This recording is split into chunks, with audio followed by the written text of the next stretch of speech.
Laísa Queiroz Santos é advogada do coletivo Margarida Alves. Boa tarde a todas e todos presentes.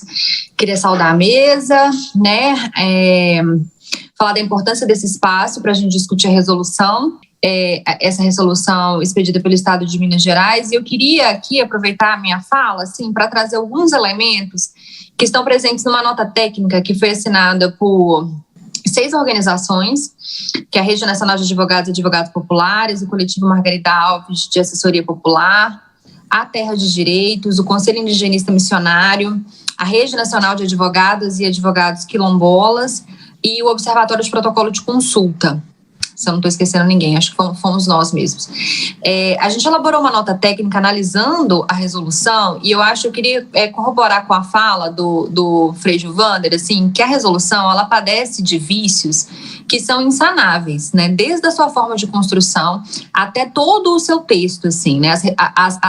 as questões que foram trazidas através dessa resolução, as determinações que essa resolução traz, elas não só são contrárias à própria Convenção 69 da OIT, como a várias outras jurisprudências, tratados e convenções internacionais, normas constitucionais e infraconstitucionais, que fazem com que ela não tenha a menor condição de se manter, né, no ordenamento e se manter como uma norma a ser seguida no âmbito do Estado, sob pena da gente estar violando tratados, convenções internacionais e a própria Constituição Federal. Isso por quê? Porque, inicialmente, a resolução, na medida em que ela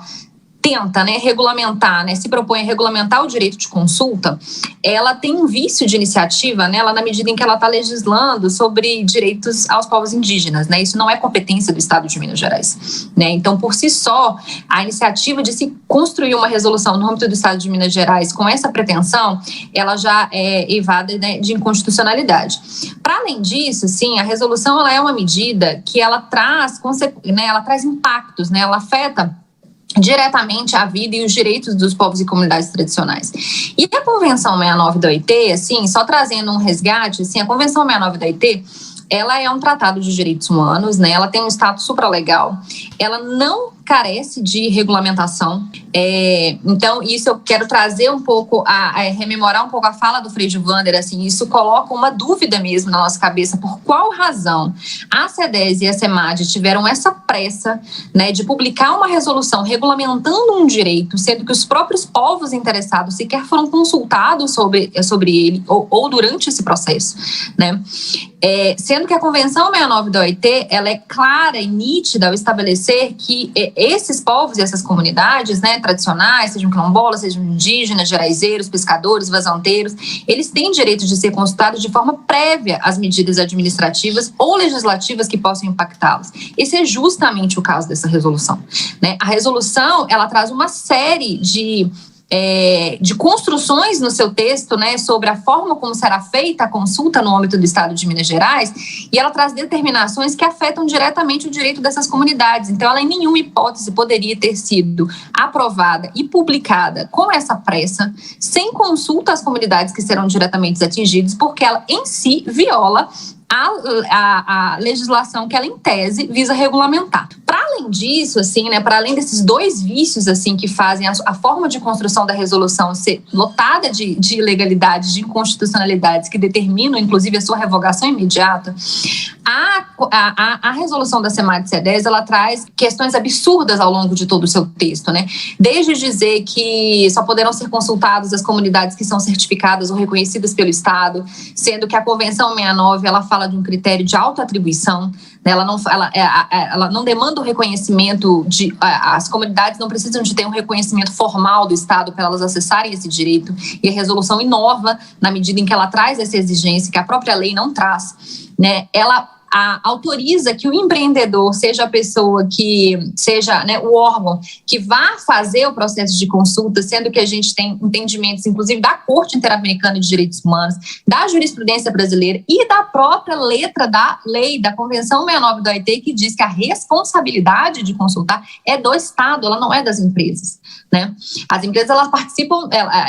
de outra forma do processo. Agora, quem tem que consultar os povos é o Estado, não é? Isso não pode ser delegado pela empresa da forma como isso foi delegado no âmbito dessa resolução. A resolução estabelece prazos para que seja feita a consulta, para que sejam elaborados os protocolos de consulta dessas comunidades, desrespeitando as suas formas de organização, né, as suas formas de organização, né, tradicional, entendendo, inclusive, né, que cada povo, que cada comunidade tem sua própria forma de organização, tem seu próprio tempo, né, e tem o direito e a autonomia de dizer de que forma ele vai ser consultado. Não pode o Estado de Minas Gerais se arvorar o direito de delimitar um padrão para todos os povos do Estado de Minas Gerais a partir de critérios absolutamente desconhecidos, né, por todos nós, justamente porque foi feito sem a consulta, né, essas comunidades, por critérios completamente desconhecidos e sem nenhum fundamento ou base legal. Na medida em que ele estabelece 45 dias, eu acho que para 45 dias ou 120 dias para se fazer protocolo de consulta ou para ser feita a consulta. Enfim, a gente tem uma nota técnica, assim, assinada por essas organizações que traz uma série de ilegalidades presente no texto dessa resolução, que traz uma questão que é muito importante, assim, né, que foi trazida, inclusive, pelo próprio Frejuvani, qual que é a motivação desse ato, né, pelo Estado de Minas Gerais. Por qual razão essa resolução ela foi aprovada dessa forma rasteira, como ela foi feita, né, que ela foi publicada sem, de fato, o conhecimento das comunidades, e trazendo essa série de medidas que são absolutamente contrários ao que diz a legislação, né? Eu quero trazer mais um elemento, assim, na minha fala com relação a essa questão da resolução, trazendo, inclusive, um requerimento para a Comissão de Direitos Humanos da Assembleia Legislativa, para que incida, né, e eu acho que articula, inclusive, junto aos órgãos públicos, né, federais e estaduais, para que tomem medidas para que essa resolução ela não prospere, assim, né, porque ela, além de ser contrária aos direitos dessas comunidades, ela tem uma intenção obscura que favorece o licenciamento desses grandes empreendimentos em detrimento do direito dessas comunidades. E aí, nesse sentido, essa resolução ela foi publicada, né, num contexto onde se discute, né, no norte de Minas Gerais, a construção de um mega empreendimento minerário, que é da Sul-Americana de Metais, que vai atingir um vasto território, né, que